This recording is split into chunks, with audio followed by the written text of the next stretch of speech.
The language function of the lesson plan section, this section of the lesson plan, you want to think about as the supports. These are the ways that you're going to plan during your lesson to support the thinking skill that came after students will be able to. So if you're saying students will be able to interpret, how are you supporting them through their speaking and their writing to be able to do that interpretation, to be able to analyze, to be able to compare and contrast? Whatever that verb is, think about how you're supporting them in the lesson.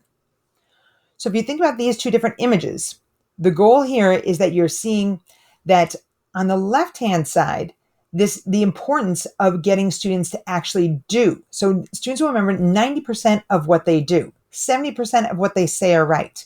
But then you can see the right-hand side of that triangle, those are the different verbs. Those might be verbs that you would see after students will be able to. So students will be able to analyze or define or create. You might have lessons that say students will be able to list, or students will be able to be able to describe, or to be able to sort of explain things. So any of those verbs, that's what comes after your students will be able to. You can see just another version of that is in image B. So these are talking about the different sort of questions you'd ask and the different verbs that fall into what's known as depth of knowledge. So different levels that you can think about. So those again are different verbs and then the types of questions that you're asking within a lesson. The goal is that that verb is sort of the ultimate goal of what's going to happen in the lesson. You might be asking similar questions in terms of depth of knowledge, 1 or 2 throughout the lesson, but your goal is to focus on, by the end of the lesson, what type of thinking do you want the students to be able to demonstrate?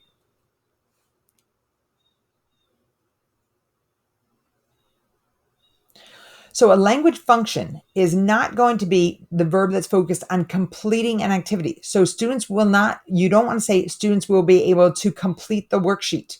Students will be able to match the left side to the right side. Those are activities. The goal is you want to capture what is the thinking behind that activity that they're doing.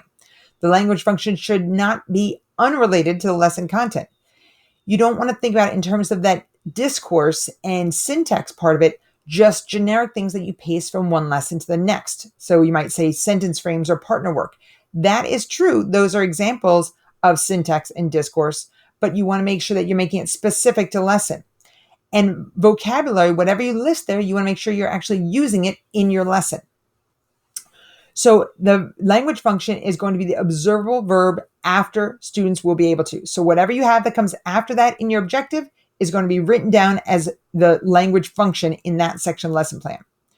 Where you have syntax, these are anything that you provide to students that will give them some written support. So it might be graphic organizers, it might be sentence frames, but you want to make sure that you're stretching that to describe how it is in this specific lesson. So you might say sentence frames focusing on more than or less than, if they're interpreting the graph. The discourse section is talking about where the students will have verbal opportunities to practice that verb, that thinking skill. So again, these might be small group discussions, shared explanations. Typically that happens a lot in the we do part of the lesson. And again, make it specific to that lesson. So students will discuss what is similar about the graphs or what is different about the graphs. And then you're having in the vocabulary section, very lesson specific, that you're using those terms throughout the lesson to build understanding. So you can see on the left-hand side where you want more support, this is just a bit more generic. So students will be able to calculate. That might be part of the activity, but you want to think about a stronger verb there is analyze. That's the thinking skill. Whatever that verb is that you're teaching, that's what can translate across the different lessons throughout a week, for example. So you're teaching them this skill that can be transferable across different lesson topics. You can see on the weaker side syntax, if you just list worksheet, stronger is really stretching that out. So it's the fruit analysis questions on the worksheet. That's what's going to help them to interpret.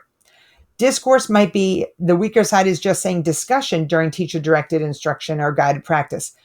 That's true, but make it more specific to where it's going to happen. So here you're going to have student-to-student graph analysis. So that's what's happening during that we do section. And vocabulary here, they're just saying the word bar graph. You want to really think about more of the vocabulary that you're going to need. So for example, this lesson talked about title, label, scale, tally. Those were all specific vocabulary terms.